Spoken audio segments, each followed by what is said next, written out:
In this video, we are going to show you that how you can recover deleted WhatsApp chats or messages in just few easy steps. So if you have accidentally deleted a message or an entire chat, want to get it back, we will guide you through the exact process. It's important to note that to recover deleted chats, a backup must have been created before the chat was deleted. Start by opening the WhatsApp, then tap on settings. Here you will find in the bottom right or top right corner depending on your device. From there, go to chats, open it and tap on chat backup. Here you will see date and time of your last backup. As you can see, my last backup was created today and it's currently backing up again. Now, exit WhatsApp completely. Press and hold the app icon and tap remove app. Keep in mind that any messages received after the last backup will be permanently lost. After that, open the App Store, search for WhatsApp, download WhatsApp Messenger again. Once the installation is complete, open the app, begin the setup process. During setup, you will be prompted to restore your chat history.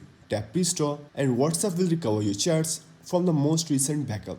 Once the process is complete, your deleted chats and messages should be visible again. So that's how you can recover your deleted WhatsApp messages or chats in just few easy steps.